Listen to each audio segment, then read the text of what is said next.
बिस्मिल्लाहिर्रहमानिर्रहीम। अस्सलाम वालेकुम नाज़रीन, प्रोग्राम खबर की खबर के साथ मैं हूं आपका मेज़बान डॉक्टर बुलंद इकबाल। नाज़रीन, आज सबसे पहले हम बात करना चाहेंगे मुत्तहिदा कौमी मूवमेंट पाकिस्तान के रद्द-ए-अमल के हवाले से, जो कि एडमिनिस्ट्रेटर कराची की तैनाती के हवाले से सामने आया है। मुर्तज़ा वहाब जो कि तर्जुमान है सिंध हुकूमत के, जिनकी तैनाती के हवाले से कुछ खबरें गर्दिश कर रही थी और जिस बात की तस्दीक भी कर दी गई थी सिंध हुकूमत की जानिब से कि मुर्तज़ा वहाब जो कि तर्जुमान है सिंध हुकूमत के, उनको एडमिनिस्ट्रेटर कराची लगाया जाएगा और इसका नोटिफिकेशन चंद दिनों में निकाल दिया जाएगा।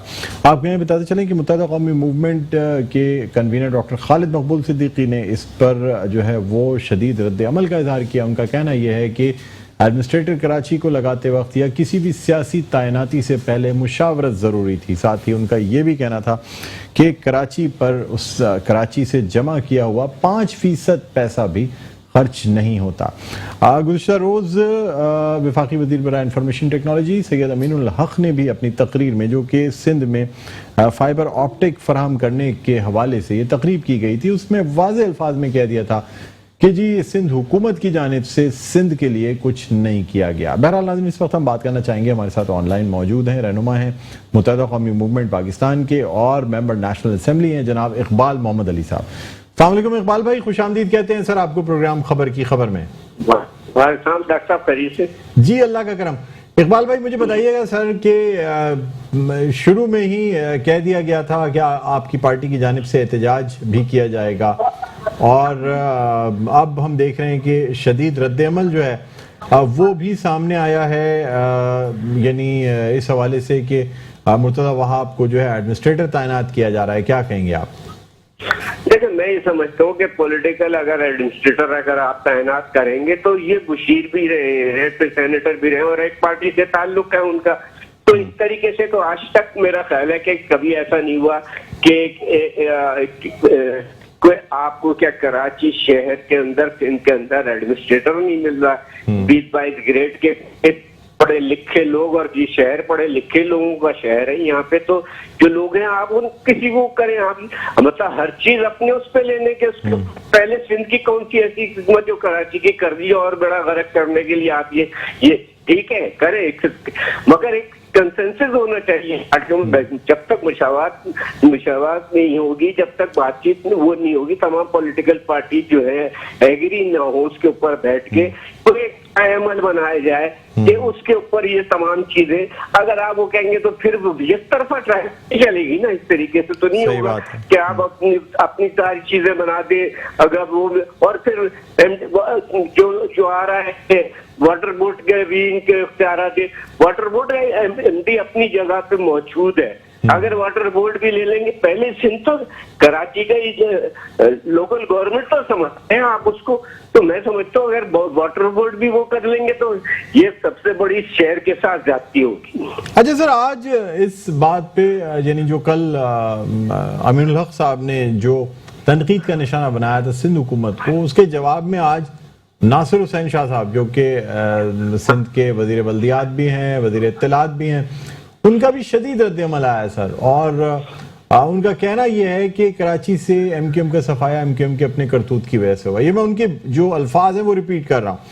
साथ साथ उन्होंने ये कहा कि वसीम अख्तर को कराची का मेयर बनाया गया, आखिर उन्होंने 4 सालों में कौन सा कारनामा कर दिखाया? अगर हम फ्लाईओवर्स बनाते हैं, सड़कें बनाते हैं, अंडरपासेस बनाते हैं, तो एमक्यूएम को खुश होना चाहिए, ना कि वो हम पर तनकीद कर रहे हैं। क्या कहेंगे सर आप?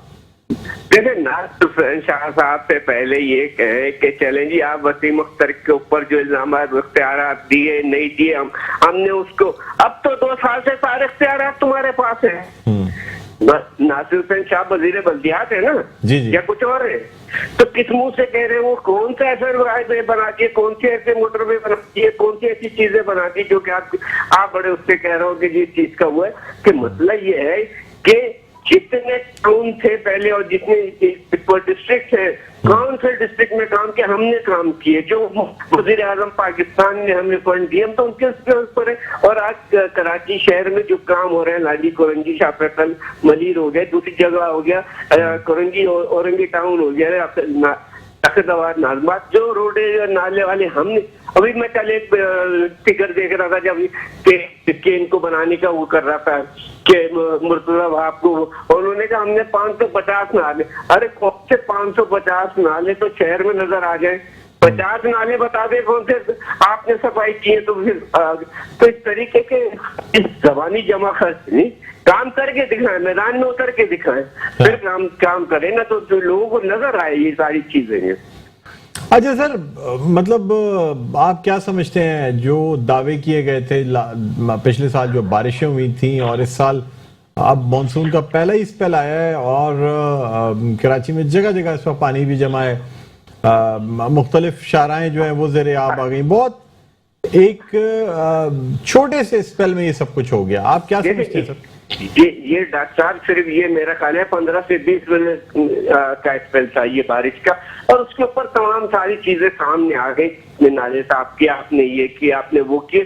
तो जो आप वसीम अख्तर को ब्लेम दे रहे हो कि जी चले जी 2 साल से तो तमाम चीजें आपके पास है, आप रोड के जोड़ दें पर पानी की लाइन है, ये तमाम चीजें, सीवरेज सिस्टम जो हमने sewerage system 1 kilometre sewerage system मैंने लाडी कोरंगी मेरा हल्का मैंने वहां डाले हुए, हर उसके अंदर जाके देखे रोड भी, ये तमाम चीजें, ये प्राइम मिनिस्टर की जो हमने रिक्वेस्ट करके फंड दी थी कि सारी चीजें सामने और आवाम के सामने में ये नहीं कर, आप खुद अपने कैमरे से देख सकते हैं और आपके कैमरे जो है वो हर जो इलाकों में काम हो रहे हैं उसको कवरेज भी करते, वो तमाम चीजें आवाम के सामने ही, मगर चीज को वो किया जाएगा। मैं समझता हूँ कि ठीक है मुर्तजा वहाब को बनाना ही है अगर आपने, तो कम से कम तमाम पार्टी उसको बैठ के मशवरे करें, उसके बाद कोई एक वो किया जाए, कम से कम एक एजेंडा बनाया जाएगा इसके ऊपर, ये तमाम इख्तियारात जो होंगे तमाम चीजें, नहीं कि आप मनमानी करते ना अभी हो रही है कि यहाँ पे 17-18 ग्रेड के अफसर मौजूद है, आप उठा के लड़काना से शक्कर से सिल पे ला के उनको वो करो भाई। सॉलिड वेस्ट आपके पास है, शहर का नक्शा बताओ क्या हो रहा है। इकबाल भाई सर मुझे ये बताइएगा, गवर्नर सिंध की जानिब से भी ये कहा गया है कि मुआहदे की खिलाफ वर्जी है जो कि सिंध हुकूमत ने किया। कोई मुआहदा हुआ था सर जब कोर कमांडर कराची, मुत्तहिदा कौमी मूवमेंट के नुमाइंदे, वजीर आला सिंध और गवर्नर सिंध और असद उमर साहब जब एक मीटिंग में बैठे थे, क्या कोई इस किस्म का मुआहदा तय पाया था कि एडमिनिस्ट्रेटर कराची जो है वो सियासी शख्सियत को तैनात नहीं किया जाएगा? देखिए मैं ये समझता हूँ गवर्नर साहब जो बात कर रहे थे ना, तो उन्होंने ऐसी थोड़ी कोई मुआहदा हुआ है ना जिसके ऊपर तमाम चीजें सामने आई है। अगर यही सारी बातें मैं जब आपसे कह रहा हूँ कि इस चीज को मुआहदा हुआ हो। नहीं सर, आपकी पार्टी के नुमाइंदे भी तो शामिल थे, आपको बताया गया, या सर अगर कोई उसमें ये चीज सामने नहीं आई थी कि एडमिनिस्ट्रेटर कोई सियासी का या कोई मुशीर होगा या मजबूर हुआ तो उसको लगा दिया जाएगा।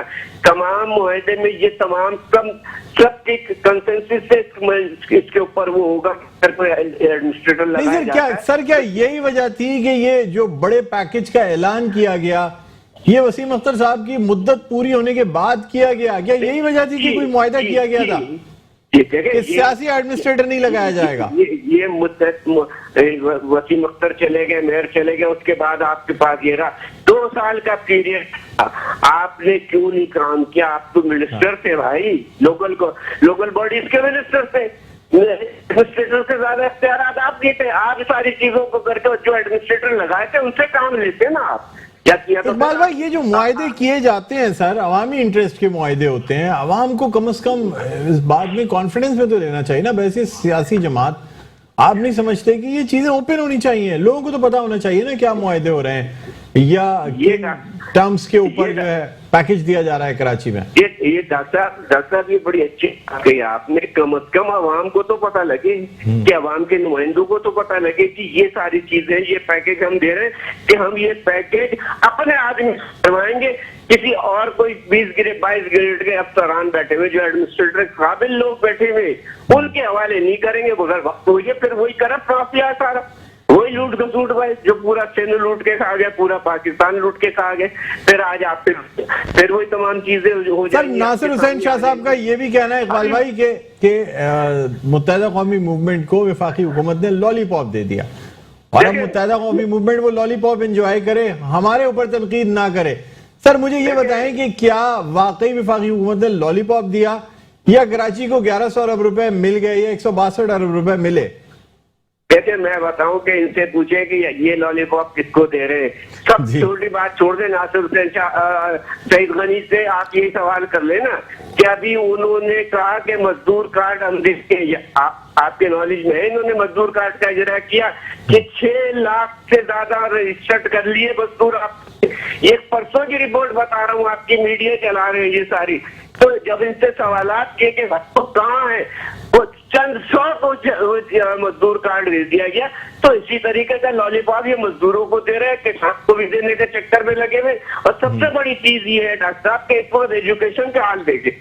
अगर ये मैं कहता हूँ कि ये लोग जो बैठे हुए हैं कि इस वक्त जिस तरीके से नकल हो रही है, पर्चे आउट हो रहे हैं, तमाम चीज, तो ये सारे जो बड़े बड़े अफसरान लाके बैठे हुए ये सब नकल माफिया, एसी और टीसी और कोई लोग नहीं, नकलें कर करके लाख पोस्टिंग दे दो, यहाँ बैठ जाओ, आता जाता कुछ नहीं। सर लेकिन एक क्रेडिट तो देंगे ना आप सिंध हुकूमत को कि कम से कम उजरत जो है 25,000 रुपए माहाना तय कर दी गई। जो सरकारी मुलाजमीन है उनकी तनख्वाहों में 20% इजाफा कर दिया गया। ये क्रेडिट तो देना पड़ेगा ना सर कि कम से कम। और फिर कराची के लिए सिंध वो वाहिद सूबा है जिसने तरक्याती फंड्स जो है जुलाई के पहले ही हफ्ते में जारी कर दिए हैं सर। खाली कर दिए, जारी कर दिए हैं, रिलीज कर दिए गए हैं, खाली नहीं किए।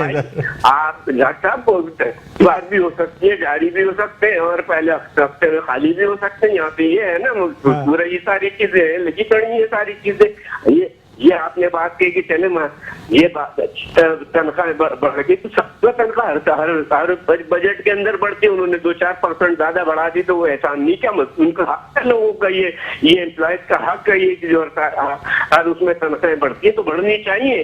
जिस तरीके से महंगाई बढ़ी है उस तरीके से तनख्वाहों का भी होना चाहिए। ठीक है, बहुत शुक्रिया इकबाल मोहम्मद अली साहब, आपने हमारे प्रोग्राम के लिए वक्त निकाला। नाजरीन, रहनुमा मुत्तहिदा कौमी मूवमेंट पाकिस्तान और member national assembly Iqbal Mohammad Ali Sahab हमारे साथ ऑनलाइन मौजूद थे। एक वक्फा लेना चाहेंगे, वक्फे के बाद दोबारा आपकी खिदमत में हाजिर होते हैं। देखते रहिए प्रोग्राम खबर की खबर। जी नाज़रीन, वेलकम बैक। एक दफा फिर आपको खुशामदीद कहते हैं प्रोग्राम में खबर की खबर। मैं हूं आपका मेजबान डॉक्टर बुलंद इकबाल। नाज़रीन, अब हम बात करना चाहेंगे कोरोना के केसेस में इजाफे के हवाले से। कोरोना के मुस्बत केसेस में तेजी से इजाफा देखा जा रहा है। कराची में ये जो मुस्बत केसेस आने की शरह है ये अब 14% पे पहुंच गई है। सिंध में ये शरह 7% पे है। आपको बताते चलें कि कराची के इलाके कोरंगी की मुख्तलिफ 5 यूसीज में स्मार्ट लॉकडाउन का निफाज भी कर दिया गया है। ये लॉकडाउन 13 जुलाई से 26 जुलाई तक जो है वो लगाया जाएगा। साथ ही साथ सेहत जो महकमा सेहत है सिंध हुकूमत का, उसकी जानिब से ये रिकमेंडेशन भी दी गई है कि सूबे में प्राइमरी स्कूल्स को बंद कर दिया जाए। दूसरी जानिब NCOC की जानिब से भी ये कहना है कि डेल्टा वेरिएंट जो है, जैसा कि WHO ने डेल्टा वेरिएंट के लिए कह दिया है कि चाहे वो लोग जिन्होंने वैक्सीन लगवा भी ली है उनको भी मास्क पहनना जरूरी है। और इस डेल्टा वेरिएंट को भारतीय वेरिएंट भी कहा जा रहा है, यानी ये वही वायरस है जिसने भारत में तबाही मचाई।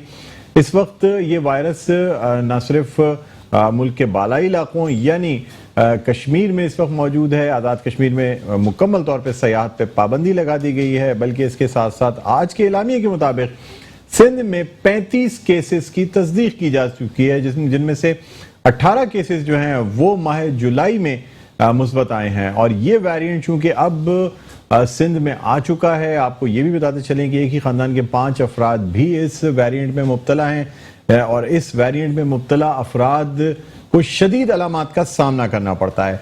आपको यहाँ ये बताते चलें कि पाकिस्तान मेडिकल एसोसिएशन के secretary general doctor Qaiser Sajjad 10 या 15 दिन पहले से ये कहते चले आ रहे हैं कि चौथी वेव जो है ये भी आ सकती है। कराची वालों को इसके लिए तैयार रहना चाहिए, लेकिन शायद लोगों ने या अरबाब इख्तियार ने इस बात पर कान नहीं धरे। अब जबकि NCOC की जानिब से ये कह दिया गया है तो हर शख्स इस हवाले से परेशान है कि आखिर ये चौथी वेव क्या है या डेल्टा वेरिएंट क्या है। इसी हवाले से हम बात करना चाहेंगे। इस वक्त हमारे साथ ऑनलाइन मौजूद हैं पाकिस्तान मेडिकल एसोसिएशन के secretary general doctor Qaiser Sajjad. अस्सलाम वालेकुम डॉक्टर साहब, खुशामदीद कहते हैं प्रोग्राम खबर की खबर में। जी वालेकुम अस्सलाम, बहुत शुक्रिया आपका।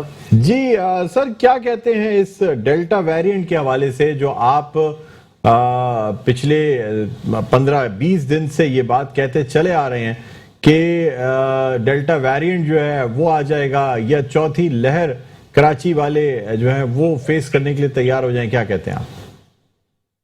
बहुत शुक्रिया बुलंद। देखिए, बात सारी ये है कि मैं इसलिए ये 15-20 दिन से बोल रहा था कि जब हुकूमत ने सारी चीजें खोल दी, तमाम एक्टिविटी नॉर्मल पे आ गई है और 4 केसेस जून में डिटेक्ट हो गए थे डेल्टा वायरस के, और ये डेल्टा वेरिएंट के, रादर आई कैन से कि ये कोरोना वायरस का ही वेरिएंट है, जो कि 4 वेरिएंट अब तक डिटेक्ट हो चुके हैं। UK variant, south African variant, Brazilian, Nigerian वो है, सॉरी ब्राजीलियन वेरिएंट है, और एक इंडियन वेरिएंट है। इसको डेल्टा वायरस भी कहते हैं, डेल्टा वेरिएंट भी कहते हैं, और अब डेल्टा प्लस वेरिएंट भी आया हुआ है, जो कि भारत का वेरिएंट है। और इसको इसलिए कह रहे हैं कि ये बहुत ज्यादा म्यूटेट होकर कम से कम 12 म्यूटेशन इसके अंदर होती है, और 12 म्यूटेशन के बाद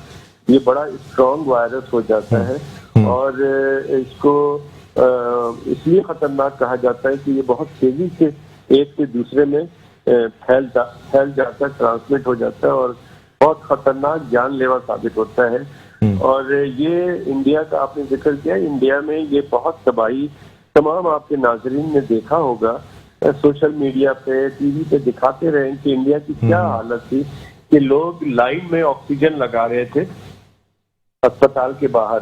अल्लाह ना करे कि हमारे यहाँ ये सिचुएशन है। मैं इसलिए ये बात कह रहा था कि इंडियन वेरिएंट जो है ये बहुत खतरनाक है, और ये इंडियन वेरिएंट इस वक्त भी, अगर आप इंडोनेशिया को देखें तो इंडिया में क़यामत आ गई है, वहां पर इसी तरह के हालात हैं। लोग घर के घर जो है इन्फेक्टेड हो रहे हैं, और अस्पताल में जगह नहीं है, लोग रास्ते में ही, रोड पे ही मर रहे हैं, जैसे इंडिया में नजर आ रहा था। तो मैं इसलिए काफी अरसे से कह रहा था कि क्योंकि ये सब चीजें खोल दी गई हैं, और मैंने खुद ऑब्जर्व किया है, बल्कि आप भी और आपके नाजरीन ने भी ऑब्जर्व किया हो कि कहीं पर भी SOPs पे अमल दरामद नहीं किया जा रहा। हम कह रहे थे कि ठीक है, आप हुकूमत पे प्रेशर डालते हैं, ताजिर बरादरी, शादी हॉल वाले, स्कूल वाले सब कुछ करते हैं, और हुकूमत प्रेशर में आके सब खोल देती है। NCOC ने भी तमाम चीजें खोल दी कि ठीक है कि मईशत हम नहीं खराब करते, लोगों का कारोबार नहीं खराब करते, लेकिन फिर लोगों का फर्ज बनता है कि अपने कारोबार को इसी तरह जारी रखने के लिए SOPs पे फॉलो करें। अभी मैं 3-4 दिन पहले मैंने एक शादी में जाने का इत्तेफाक हुआ। मैं जाता नहीं हूँ, लेकिन मुझे जाने का इत्तेफाक हुआ। मैंने वो बैंक्वेट हॉल था, और वहाँ किसी किस्म का ये नहीं पता लग रहा था मुझे कि हम पाकिस्तान में, जहाँ की कोरोना वायरस के तकरीबन 1500 केसेस डेली आ रहे हैं, कोई मास्क नहीं लगा हुआ था। और हुकूमत ने बल्कि नंबर ऑफ गेस्ट की भी बात की थी, उसमें भी कोई हमने नहीं देखा उसको फॉलो करते हुए। फिर ये कि जो खाने का जो सिस्टम था वो सर्व किया जाता है टेबल पे कोरोना के दिनों में, लेकिन सारा वही पुराना सिस्टम था कि जा खाने के लिए दावत दी गई, सब वहाँ टेबल पे बूफे की तरह चले गए वहाँ पे, और वहाँ रश लगा हुआ था। तो ये सब चीजें मैंने खुद अपनी आंखों से ऑब्जर्व की, और लोग गले भी मिल रहे थे, हाथ भी मिला रहे थे, सब कुछ हो रहा था नॉर्मल तरीके से। तो ये चीजें मैं बहुत दिनों से देख रहा हूँ, इसलिए मैंने कहा कि ये जो नंबर ऑफ केसेस अभी 700-800 के आ चुका है, तो ये जरूर आगे बढ़ेगा। वेव क्या है, ये नंबर ऑफ केसेस जब कम हो जाते हैं, पहली जब हमारी वेव आई थी 26 फरवरी को, तो उसके बाद जब नंबर ऑफ केसेस कम हो गए थे, तो हमने ये कहना शुरू कर दिया था कि जी कोरोना पे हमने काबू पा लिया और हम फतह हो गए। हमने फतह का नारा लगाना शुरू कर दिया था, तो वो केसेस, नंबर ऑफ केसेस बढ़ने शुरू हो गए। जब बढ़ गए तो हमने उसका सेकेंड वेव का नाम दे दिया। इसी तरह सेकेंड वेव में जब नंबर कम हुए तो हमने फिर देखा कि उसके नंबर बढ़ने शुरू हो गए, फिर हमने थर्ड वेव कर दिया। अब फोर्थ वेव इसी तरह से कि जी 600-700 पे चला गया था, 1.6% पॉजिटिविटी रेशियो आ गया था। अब इस वक्त अभी जो है वो तकरीबन 3 के करीब जो है इसका रेशियो है पूरे पाकिस्तान की अगर बात की जाए। लेकिन कराची के अंदर तो इस वक्त 14% है, और 14% वो है जो रजिस्टर्ड है। अगर आप अनरजिस्टर्ड की बात करें तो इस वक्त कराची के अंदर 20 से 25% कोरोना पॉजिटिव केसेस मौजूद हैं। और मैंने अस्पतालों के बारे में भी मालूम किया है, तो वो रोजाना अस्पतालों पे बर्डन बढ़ता चला जा रहा है। तो हमें डर इस बात का है कि अल्लाह ना करे, अल्लाह ना करे, अल्लाह ना करे, खुदा ना खास्ता अगर इंडिया वाली सूरत हाल होती है बहुत मुश्किल हो जाएगा तो दरवाजे पर ही अस्पतालों के खड़े रहेंगे ऑक्सीजन। और इसमें वेरिएंट में होता क्या है, इसमें बुलंद ये होता है कि खतरनाक बात ये है कि पहली वेव में मुझे भी कोरोना हुआ, जैसा आपको पता था कि मुझे दूसरी वेव में हुआ था नवंबर में। बुखार हुआ मुझे और फिर जिस्म में दर्द हुआ, 3-4 दिन बाद ठीक ठाक खांसी शुरू हो गई। तो मैं डर गया था कि ये सांस की प्रॉब्लम ना हो जाए, मुझे ऑक्सीजन की कमी ना हो जाए, मुझे अस्पताल ना जाना पड़े। तो ये सारी चीजें सबको पता चल रही थी। इस डेल्टा वेरिएंट के अंदर प्रॉब्लम ये होती है कि आप रूटीन में काम कर रहे हैं, सुबह से आपकी तबीयत खराब हो रही है, लेकिन आपको प्रॉब्लम नहीं लग रहा है। आप ये समझ रहे ठीक है यार मैं बस ये काम करके आ जाता हूँ, मैं ये काम कर लेता हूँ। और पता ये चल रहा है कि इस दौरान आपके फेफड़े का जो इन्फेक्शन है वो बढ़ता चला जा रहा है बहुत तेजी से।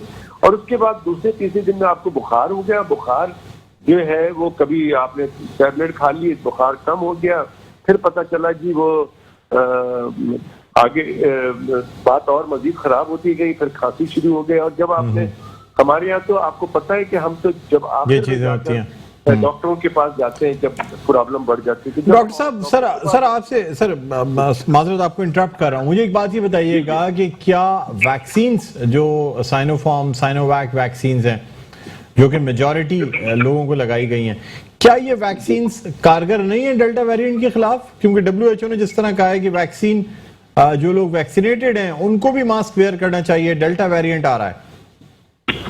नहीं, ये WHO की बात तो है, लेकिन ये तो हम बहुत डे वन से कह रहे हैं। आपके प्रोग्राम पे भी मैंने कहा कि जिन्होंने वैक्सीन लगा दी है वो अपने आप को टार्जन ना समझे, क्योंकि जो कुछ अगर लोग ये समझते हैं कि हमने वैक्सीन लगा लिया तो हमें मास्क लगाने की जरूरत नहीं है, हमें हाथ मिलाने से टकराने की जरूरत नहीं है, क्राउड में भी हम जा सकते हैं विदाउट मास्क, तो ये बिल्कुल गलत है। इसलिए कि जिन कंपनीज ने वैक्सीन बनाई है ना, उन्होंने भी 100% इफिकेसी की बात नहीं की है।